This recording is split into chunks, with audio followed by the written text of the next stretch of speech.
We all have that one game that just gets everything right. It's not always some highly popular game that's a 10 out of 10, barely any issues. It's just a game that does everything in the box for you. Combat is fun, replayability works great for you, you like the story. It may not be the best story, but you like it nonetheless. You can leave, come back to the game anytime, and it feels right where you left it. And in some cases, it even feels better, but still, something feels off.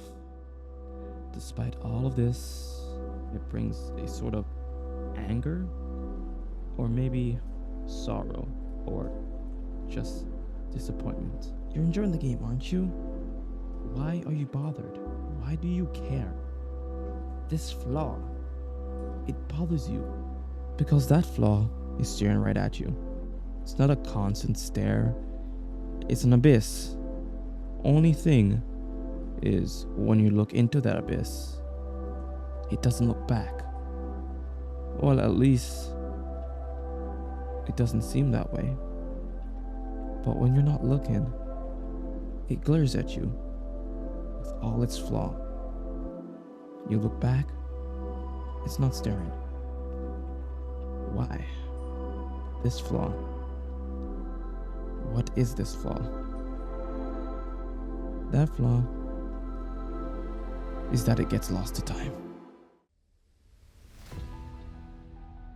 As whispers ride the wind in my ears, the dusk has brought the dawn of my fears.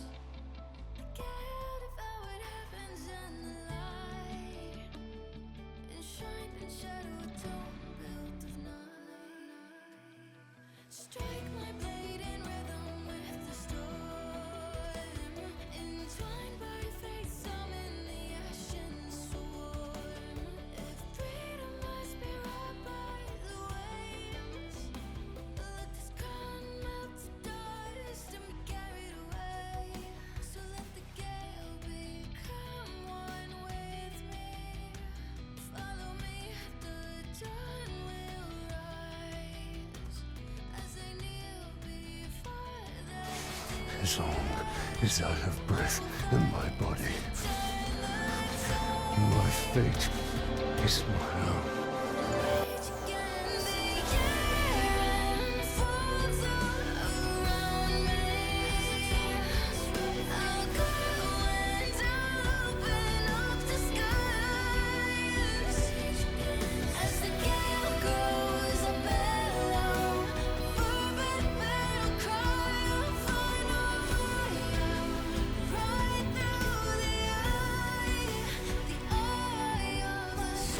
Fixed on the stars trapped above. Their light is faint as the prayers I bear with love. This game really connected with me the first time I saw it. I was going through YouTube and I started seeing some dude fighting a giant orc and also a smaller orc, and he's a necromancer dressed in all black. That's an edgy teen at that time. That was like the best thing I could have seen. And it's all thanks to this dude who, to this day, still makes video on Shadow of War. Um, Even though like the thumbnails are just like, damn, clickbaity as hell, but it's YouTube, I guess. Hey, you even started using AI thumbnail, but yeah, I'm not here to harp on him. I still really like the videos because I like the game. Plus, I respect the grind for just doing the same gameplay loop. I respect that. And I can also relate because, like, damn, the gameplay loop is really fun. But more on that later. A bit later after that, after I kept watching videos in Shadow of War, I was able to get some funds on my PlayStation. I mean, I would have sooner, but no. Sony with their stupid region lock shit doesn't allow cards from certain third world countries to be used. I don't know if it still does, but it probably still does, because damn, they almost screwed hell out of that shit. I was so excited that I was finally gonna be able to play a game that I remembered so fondly. Like, I remember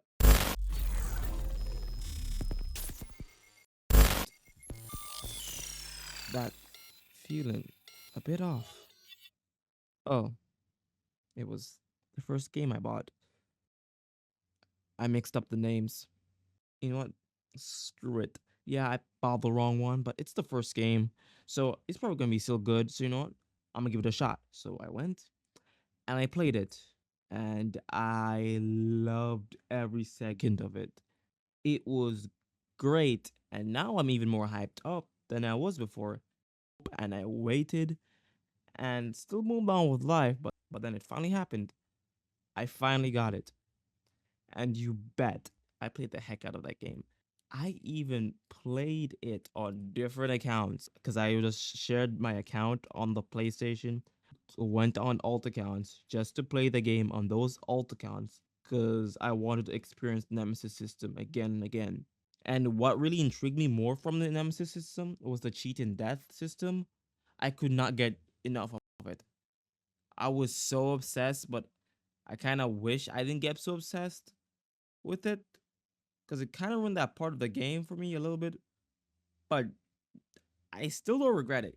Like, yeah, feel some sort of way that I got too obsessed with it, but I would do it again if I went back in time because stories are meant to be told. Who am I to invalidate them? Next. Now, let's get into this nemesis system that everyone and their mom knows exists. You know, talked about it earlier in the video, and I'm pretty sure everybody watching this video remembers Shadow War and have some sort of knowledge, so I don't need to like recalibrate. File corrupted. Would you like to reboot? Reboot in.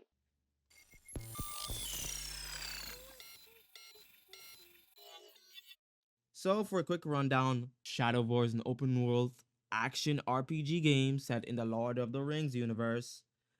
It's not canon though, even though I kind of wish it was personally.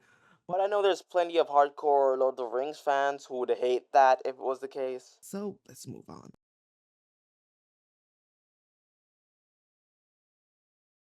Now, the game follows Talion from the first game, Shadow of Mordor, and he's a grave walker. And what's a grave walker? Basically, you're dead, but kinda not. I don't mean it metaphorically or rhetorically or poetically or theoretically or in any other fancy way. I'm The Grave Walker! But hey, you have this dude who helps you out named Calabrimo, or named Calabrimo, name named Calibrimore, and you're connected with him, and this ring also helps with that connection as well. And their main goal is to build an army to stop big old Sauron. I'm not a huge Lord of the Rings fan, so there might be a few things I missed throughout the story. Plus, I played this game a whole long time ago.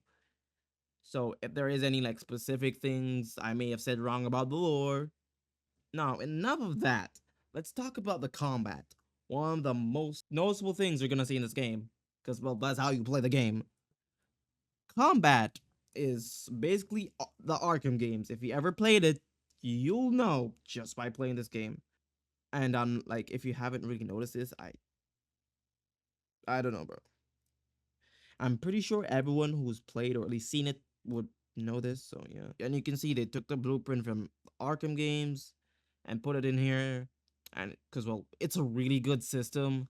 And the studio that made this is owned by Warner Bros. Oh right. Yeah, they don't own this shit no more. Like Warner Bros. Decided, you know what? You made the Suicide Squad game, but I'm gonna put Monolith on the Suicide Squad. One of the main driving points of this game is the Nemesis system, and I'm happy to get into it. Games tell their stories in so many ways. It can be straightforward, it can be done in a way that's really clever, or it could be done simply and have a deeper stuff tucked right in, away from your eyes. But Nemesis system does it a little bit different. It's all done based on the player's actions. You run from a fight, there's a reaction. You get killed, there's a reaction. You kill their blood brother, there's a reaction. Every encounter builds upon itself, and there's plenty variety. Heck, there's some encounters that can only happen once a save, like the Stormbringer. And honestly, it feels more like a lifetime because the the amount of steps you have to take to obtain this orc is crazy. Not to mention, you can only really like force cheat death like 5 times. After that, it gets really hard to like force it. But it feels a lot more fun and better story wise when it happens naturally. Obviously, over time it's gonna get like it's gonna feel like the same old if you've been playing it for as long as I have. But even then, from time to time, you get some things that are just like a bit surprising, like, oh, that could happen. And one thing I have noticed is allies tend to cheat death a bit more easily than enemies, which can be nice, especially if you lose your favorite orc. But it kind of messes with things when you're hoping a really cute. Oh wait, cute? Who the hell put that in my script? That thing is not cute. It looks like a silverback gorilla that's shaved and has a mole rat stapled on his face in multiple areas. The head ass, what is that thing?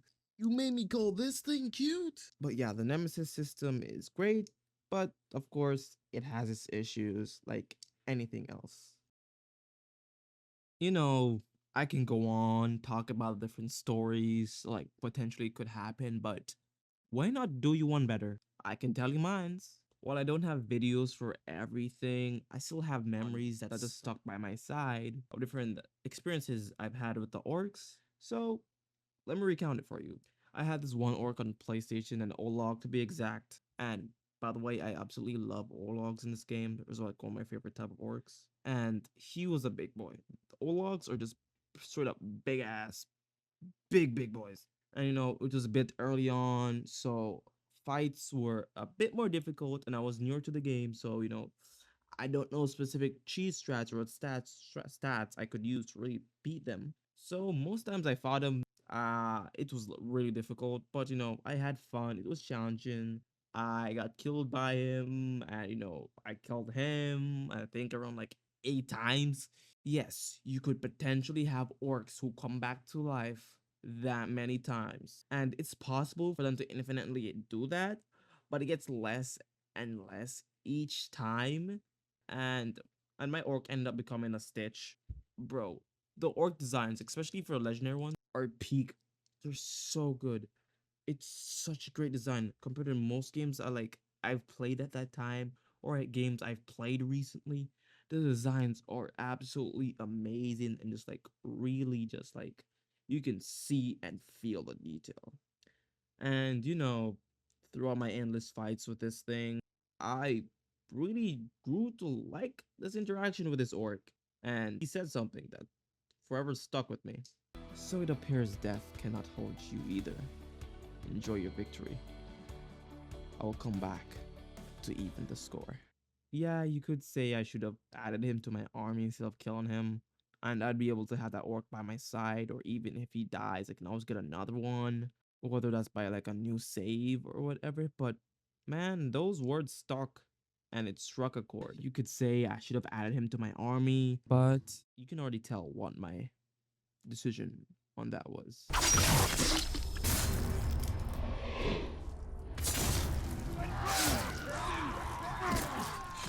Then we have a story where this hardcore puss of an orc, like he was a hard fight because this was a newer save I started like a bit back that I finally got back into, and he had a decent amount of resistances, and his class made it a bit hard to like attack him up front because he's a berserk.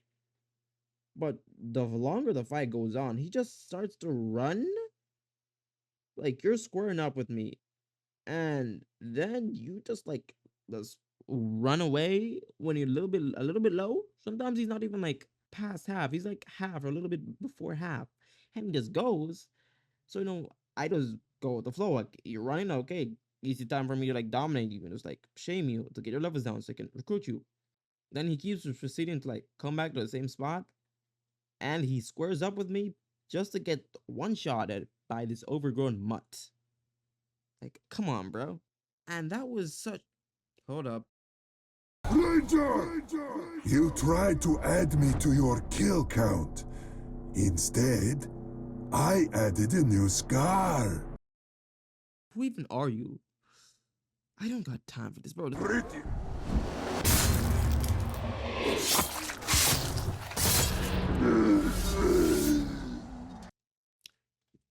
That's just like a few of the stories I've experienced with this game. There's like a lot more. I may not be able to remember all of them off the top of my head, but they're still there. And I will say, if you haven't played this game, please play the game. Because I know it got a lot of flack when first released because of, the loot boxes, and Warner Bros. Really pushing to have a loot box in a game where you collect orcs to fight, and those boxes give you orcs to fight. So the first initial release for this game just got really overshadowed by just all those boxes and just give it a bad rap. So all this stuff is removed now, and would you look at that? They removed stupid monetization. The game's really good, but too late for that one. Warner Bros. Now this game's like fragment of what its success could have been, and we're not getting a sequel because, well, like the game, the studio is dead. So man, just like play this game, give it a shot. It's really fun, and peace. Hope you enjoy.